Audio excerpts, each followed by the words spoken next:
सादर नमस्ते जी। आप सबका हार्दिक स्वागत है हमारे चैनल RA2RA में। आइए हम अपनी वैदिक कक्षा का फिर से आरंभ करते हैं और आज का हमारा विषय रहेगा हिंदू संप्रदाय की शोषक और पीड़ित जातियाँ। जैसे कि हम जानते हैं हिंदू एक संप्रदाय है जिनमें मुख्य तौर पे 5 जातियाँ आती है, जिनमें ब्राह्मण जाति, क्षत्रिय जाति, वैश्य जाति, दलित जाति और अछूत जाति की गिनती की जाती है। यदि हम सभी संप्रदाय की बात करें, जैसे कि हम जानते हैं भारत में ही लगभग हिंदू, मुस्लिम, सिख, ईसाई, बौद्ध, जैन और पारसी लोग रहते हैं। यदि इनमें से केवल एक संप्रदाय की बात करें, यदि हिंदू संप्रदाय की, तब हम ये कह सकते हैं कि हिंदू समाज के अंदर मात्र 5 मुख्य जातियों को गिना जाता है, जिनमें पहली जाति है ब्राह्मण जाति, दूसरी जाति है क्षत्रिय जाति, तीसरी जाति है वैश्य जाति, चौथी जाति है दलित जाति और 5वीं जाति है अछूत जाति। अब यदि हम बात करते हैं कि हिंदू संप्रदाय की शोषक और पीड़ित जातियां कौन सी है, तो हमें ये विषय समझना पड़ेगा थोड़ा पूर्व जाके। जब हम बात करते हैं कि हिंदू एक संप्रदाय है, तो हिंदू संप्रदाय जिस ग्रंथ को मानता है उसमें भगवत गीता, महाभारत, रामायण, मनुस्मृति, उपनिषद और वेद आदि शास्त्र आता है। अब यदि हम इन सभी ग्रंथों की बात करें तो मुख्य रूप में हिंदू समाज किसके आधार पर जीवन जीता है, इसके विषय में कुछ नहीं कहा जा सकता। लेकिन हम अधिकांश रूप में देखते हैं तो हिंदू अपने धर्म शास्त्र गीता को भी मानता है, महाभारत को भी मानता है, रामायण को भी मानता है, मनुस्मृति को भी मानता है, उपनिषद को भी मानता है और वेद को भी मानता है। अभी हम गीता, महाभारत, रामायण, मनुस्मृति और उपनिषद के विषय में बात नहीं करना चाहते। अभी हम बात करते हैं केवल वेद के विषय में। जब हम वेद की बात करते हैं तो जो वेद है वह मानव का धर्म शास्त्र है, यानी कि संसार में जितने भी संप्रदाय लोग घूम रहे हैं, चाहे वह हिंदू हो, मुस्लिम हो, सिख हो, यहूदी हो, बौद्ध हो, जैन हो, पारसी हो और यहूदी हो, उन सब का भी जो धर्म शास्त्र है वह वेद है। किंतु वेद को मानने वाले ने ही जब वेद को छोड़ दिया तो बाकी जो संप्रदाय बने उन्होंने भी इसको छोड़ते चले गए।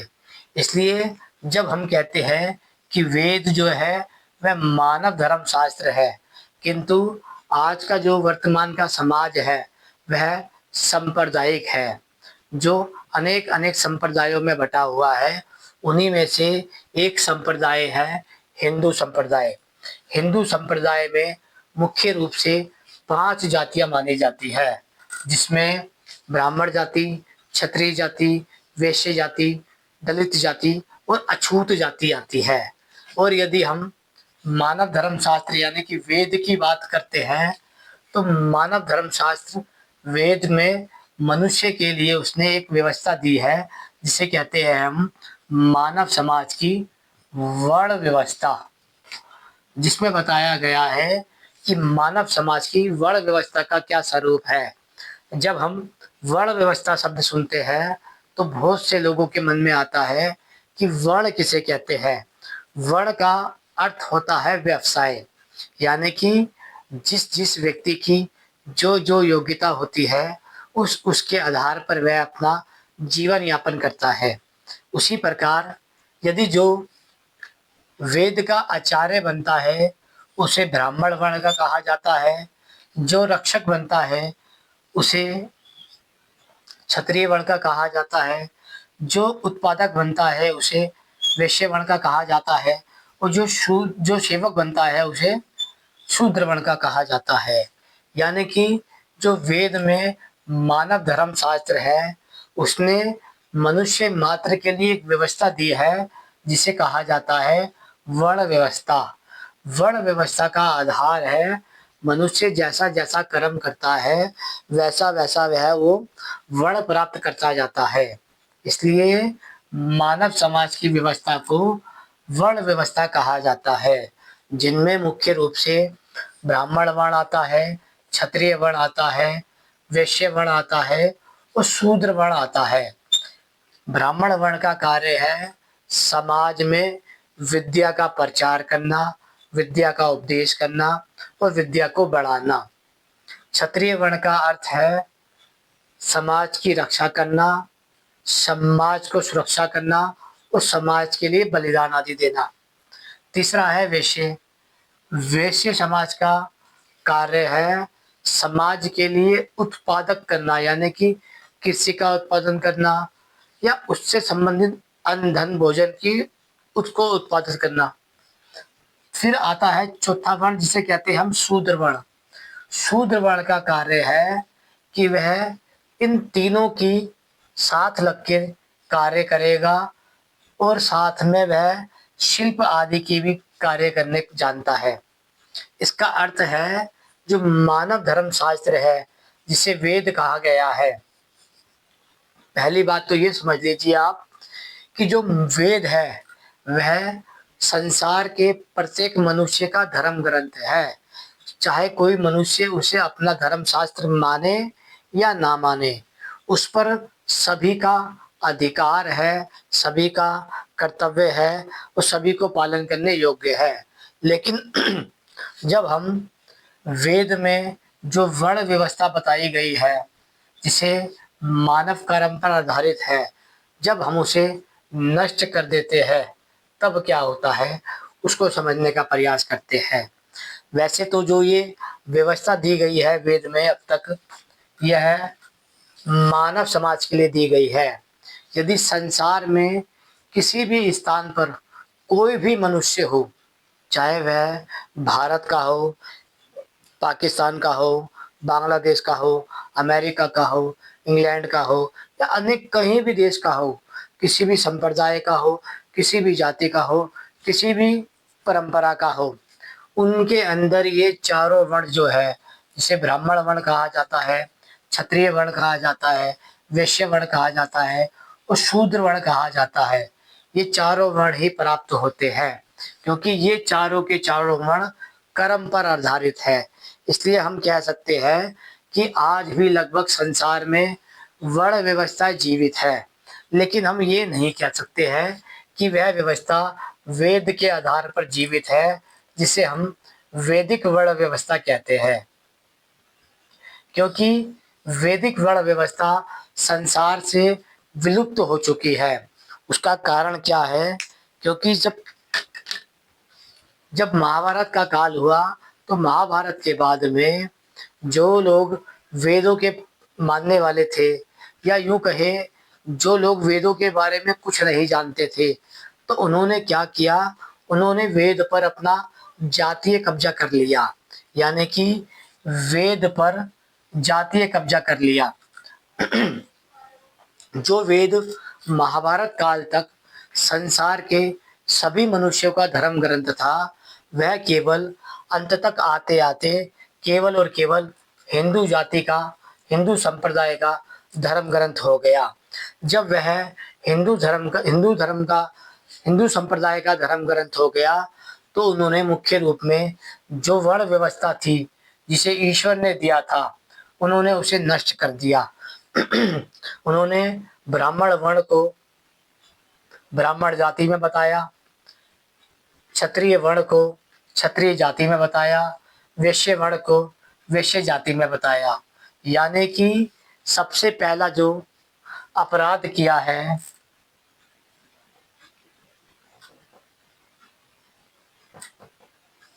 सबसे पहले जो अपराध किया है सवर्ण जाति ने, वह किया है वर्ण को जाति बताकर। ये पहला अपराध है। जब आपने संसार को वर्ण दिया तो फिर जो वर्ण है वह ईश्वर की व्यवस्थाएं है और जो जाति है वह ब्राह्मण वर्ण, क्षत्रिय वर्ण और वैश्य वर्ण, इन तीनों को मिलाकर बनता है सवर्ण जाति। यानी कि संसार में आज जितनी भी जातियां हैं उन सब का आधार है सवर्ण जाति।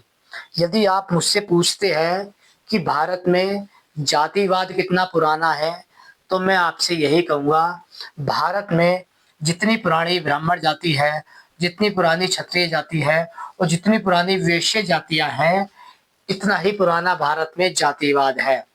क्योंकि यदि आप ब्राह्मण को वर्ण नहीं मानते हैं, क्षत्रिय को वर्ण नहीं मानते हैं, वैश्य को वर्ण नहीं मानते हैं, तो इसका अर्थ है कि आप ब्राह्मण को जाति मानते हैं, क्षत्रिय को जाति मानते हैं और वैश्य को जाति मानते हैं। जब आप इन तीनों को ही जाति मानते हैं, तो इसका अर्थ है कि आपने वेद में मानव धर्म शास्त्र को नष्ट कर दिया और मानव समाज की वर्ण व्यवस्था को भी नष्ट कर दिया। संसार में वर्ण व्यवस्थाएं जीवित रहती है सदा ही, क्योंकि वह व्यवस्थाएं ईश्वर के द्वारा निर्मित की जा चुकी है। लेकिन वह व्यवस्थाएं वेद के नाम पर नहीं चलती, क्योंकि वेद पर हमने जातीय कब्जा कर लिया है, जो कि अपराध कर्म है। क्योंकि जब आप वेद पर जातीय कब्जा करते हैं, तो इसका अर्थ होता है कि आपने वेद से लोगों को वंचित कर दिया।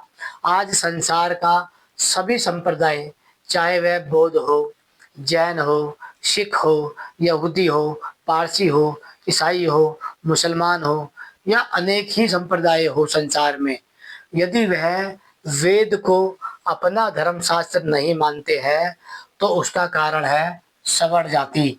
क्योंकि सवर्ण जाति ने संसार को ये आदेश दिया है कि ब्राह्मण जाति है, क्षत्रिय जाति है और वैश्य जाति है।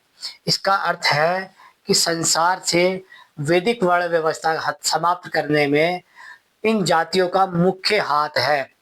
अब जब हम कहते हैं हिंदू संप्रदाय की शोषक और पीड़ित जातियां कौन कौन सी है, तब हम कह सकते हैं कि हिंदू समाज में मुख्य तौर में 5 जातियां आती है।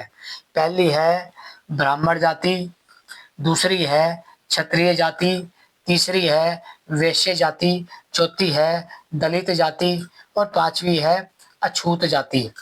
ये जो जातियां हैं, यह हिंदू संप्रदाय का भाग है। हिंदू संप्रदाय का ये अभिन्न अंग है। यदि आपने इन जातियों के साथ कोई भी छेड़छाड़ करी, तो हिंदू संप्रदाय नष्ट हो जाएगा। इसका अर्थ यह है कि हिंदू धर्म का जो मूल है वह जातिवाद है। इसलिए ये कहा जा सकता है कि हिंदू धर्म में 5 जातियां हैं। पहली है ब्राह्मण जाति, दूसरी है क्षत्रिय जाति, तीसरी है वैश्य जाति, चौथी है दलित जाति और पांचवी है अछूत जाति। जब हम ये कहते हैं कि ब्राह्मण जाति है, क्षत्रिय जाति है और वैश्य जाति है, तो इसका अर्थ होता है कि जो वेद में वर्ण व्यवस्थाएं दी गई है, हमने उसे पूरी तरीके से नकार दिया है। यानी कि हमने उस वर्ण व्यवस्था पर जातीय कब्जा कर लिया है। इसको कहते हैं वर्ण व्यवस्था को नष्ट करना। इसका अर्थ है संसार में सबसे पहले हमने अपराध किया है कि हमने वर्ण को जाति बताया है। दूसरा किया है कि हमने वर्ण व्यवस्था को जाति व्यवस्था बताया है। अब यदि हम इन 2 व्यवस्थाओं को मानते हैं, तो पहला तो कि ये 2 अपराध सवर्ण जाति पे लग जाते हैं। यानी कि जो भी व्यक्ति सवर्ण जाति में पैदा हुआ है, तो वह बचपन से ही वर्ण व्यवस्था का दोषी होने से अपराधी है। दूसरा कि वह वर्ण व्यवस्था नष्ट करने के कारण भी दोषी हो जाता है। तीसरा अपराध क्या है उसका समझते हैं। जब हम स्वयं को ब्राह्मण जाति कहते हैं, क्षत्रिय जाति कहते हैं, वैश्य जाति कहते हैं, तो हम जो चौथा वर्ण है जिसे शूद्र वर्ण कहा जाता था, हमने उसको नष्ट कर दिया और उसके बदले में हमने एक दलित जाति को उत्पन्न किया है। यानी कि हम ये कहते हैं कि हम सवर्ण जाति है, हम ब्राह्मण जाति है, क्षत्रिय जाति है, वैश्य जाति है और आप दलित और अछूत जाति है। यदि आप किसी व्यक्ति को जन्म से अछूत कहते हैं और नीच कहते हैं, तो यह अपराध होता है। इसलिए संसार का कोई भी बुद्धिमान व्यक्ति ये बात स्वीकार करेगा कि हिंदू संप्रदाय में जो 5 जातियां हैं, जिनमें ब्राह्मण जाति आती है, क्षत्रिय जाति आती है, वैश्य जाति आती है, दलित जाति आती है और अछूत जाति आती है, इनमें से 3 जातियों को हम शोषक के रूप में देखते हैं, जो ये मानते हैं कि जातीय आधार पर हमारा कब्जा है मठों पर, मंदिरों पर, पंडालों पर, तीर्थों पे, आश्रमों पे, अखाड़ों पर, क्योंकि वह ब्राह्मण को जाति मानते हैं, क्षत्रिय को जाति मानते हैं और वैश्य को जाति मानते हैं। इसका अर्थ होता है वह अपने आप को जन्म से शोषक मानते हैं। इसका कारण है 3। पहला, वह वर्ण को जाति मानते हैं, वह वर्ण व्यवस्था को जाति व्यवस्था मानते हैं और वह दूसरी जातियों को अछूत और नीच जाति मानते हैं। इसलिए ये बड़ा सरल सा विषय है कि हिंदू संप्रदाय की शोषक में 3 जातियां आती है और पीड़ित में 2 जातियां आती है। जो पीड़ित जाति है उसे दलित जाति और अछूत जाति कहा जाता है। जब हम कहते हैं कि हिंदू संप्रदाय में जातिवाद का आधार क्या है, हिंदू समाज में जातिवाद नष्ट क्यों नहीं होता है, हिंदू समाज में जातिवाद उसे खाया जा रहा है, हिंदू समाज में जातिवाद के कारण वह गुलाम हो चुका है, हिंदू समाज में जातिवाद नष्ट क्यों नहीं हो सकता है, क्योंकि हिंदू समाज का जो धर्म है, जिसे हम हिंदू संप्रदाय कह रहे हैं, उसके अंदर ही मुख्य 5 जातियां हैं। पहली जाति है ब्राह्मण जाति, दूसरी है क्षत्रिय जाति, तीसरी है वैश्य जाति, चौथी है दलित जाति, 5वीं है अछूत जाति। इन हिंदू संप्रदाय में 5 जातियां हैं। जो 3 जातियां अपने आप को सवर्ण जाति मानती है, उसकी दृष्टि में दलित जाति और अछूत जाति नीच जाति है। इसका अर्थ यही है कि यहाँ पर 3 जातियां शोषक है और 2 जातियां पीड़ित दिखाई दे रही है। हिंदू समाज का अभिन्न अंग है जातिवाद, इसलिए हिंदू समाज से कभी भी जातिवाद नहीं मिटाया जा सकता। यदि आप हिंदू समाज से जातिवाद मिटाना चाहेंगे तो हो सकता है पूरा का पूरा हिंदू समाज ही नष्ट हो जाए, क्योंकि हिंदू समाज एक प्रकार से जातीय संगठन का समूह है। यदि आप चाहते हैं हिंदू संप्रदाय से जातिवाद समाप्त हो जाए तो उसे अपने पूर्वजों की ओर जाना पड़ेगा, जहाँ पर वर्ण व्यवस्था लागू होती थी, जिसको हम ऋषियों की परंपरा कहते हैं। यदि वह ऋषियों की परंपरा की ओर लौटते हैं तो उसे शराब को छोड़ना पड़ेगा, मांस को छोड़ना पड़ेगा, मूर्ति पूजा को छोड़ना पड़ेगा, पाखंड को छोड़ना पड़ेगा, छुआछूत को छोड़ना पड़ेगा, जाति को छोड़ना पड़ेगा, जातीय घमंड को छोड़ना पड़ेगा।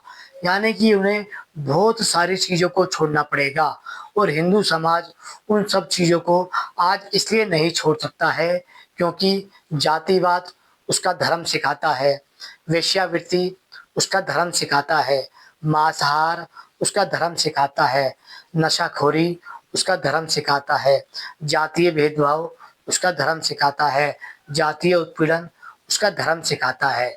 इसका अर्थ ये है हिंदू संप्रदाय पूरी तरीके से नष्ट हो जाएगा यदि उसने अपने समाज से जातिवाद को नष्ट कर दिया।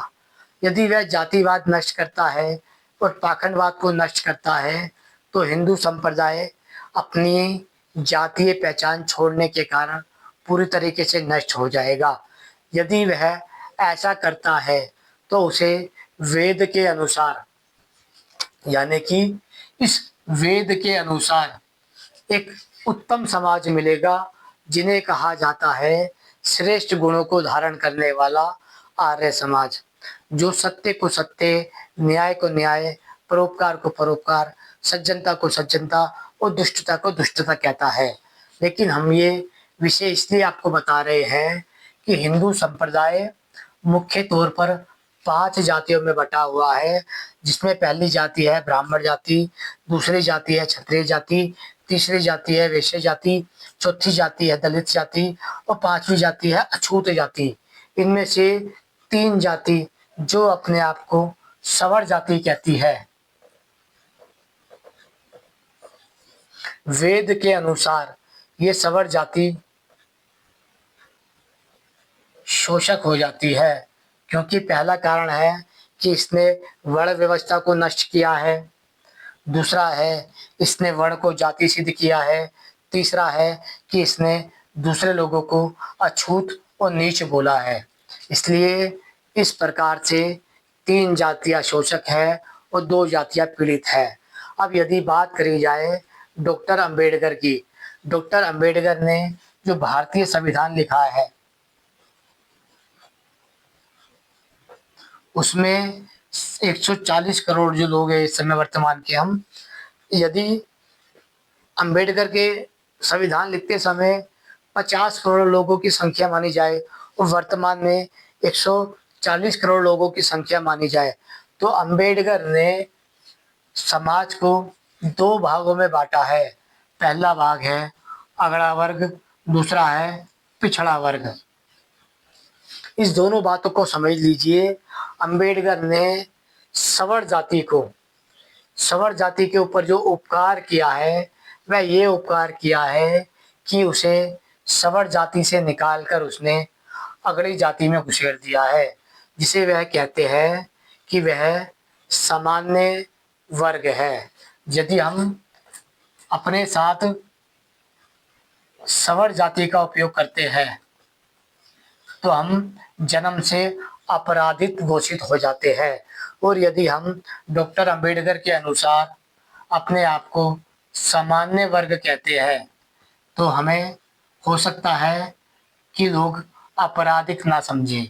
लेकिन यदि वर्तमान में जैसे जैसे लोग वेद धर्म से जुड़ते जाएंगे, वेद धर्म के बारे में जानते जाएंगे, जैसे जैसे लोगों में जागरूकता आती जाएगी तो लोग सवर्ण जाति के विषय में जानते जाएंगे और वह ये जान जाएंगे कि भारत को बर्बाद करने के लिए जो मुख्य कारण बनाया गया है वह है हिंदू संप्रदाय का ब्राह्मणवाद, जिसे नष्ट किए बिना हिंदू समाज में कभी भी एकता स्थापित नहीं हो सकती।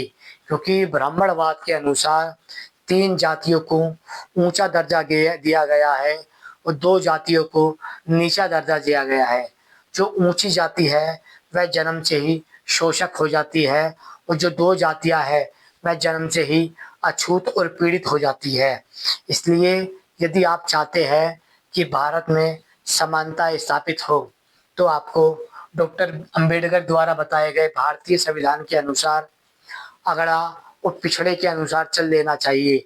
अंबेडकर ने भारतीय संविधान की जो नींव रखी है वह समतावाद पे रखी गई है। समतावाद का अर्थ होता है जिन जिन लोगों को जिन जिन वस्तुओं का अभाव है वह उन उन वस्तुओं को प्राप्त करके अपना अभाव समाप्त करे और समानता की नींव को स्थापित करे। आशा करता हूँ विषय आपको समझ आ गया होगा। हिंदू संप्रदाय की 3 शोषक जातियां हैं और 2 पीड़ित जातियां हैं। यदि हम कहते हैं ब्राह्मण जाति है, क्षत्रिय जाति है, वैश्य जाति है, दलित जाति है और अछूत जाति है, और जब हम कहते हैं कि ब्राह्मण जाति, क्षत्रिय जाति, वैश्य जाति यह सवर्ण जाति में आती है तो इसका अर्थ होता है कि हम वर्ण को जाति मान रहे हैं। पहला हमारा यही अपराध है। हम वर्ण व्यवस्था को जन्म से मान रहे हैं, यही हमारा अपराध है। हम दूसरी जाति को दलित कह रहे हैं, ये भी अपराध है। हम चौथी 5वीं जाति को अछूत कह रहे हैं, ये भी अपराध है। यदि आपको जन्म से अपराधित घोषित नहीं बनना है तो आपको सबसे पहले ये सवर्ण जाति का थप्पा छोड़ना पड़ेगा और आपको अन्य जाति को दलित और अछूत कहना भी छोड़ना पड़ेगा। जब आप दूसरे को दलित और अछूत कहते हो तो उसका आधार है आपके अंदर सवर्ण जाति की मानसिकता, जो आपको ये कहने पे बाध्य कर देती है कि सभी जातियां आपसे निकृष्ट है, नीची है, अछूत है, दलित है। आशा करता हूँ विषय सरलता से समझ आ गया होगा। समझ आ गया है तो लाइक करिएगा, अन्यथा ओम नमस्ते जी।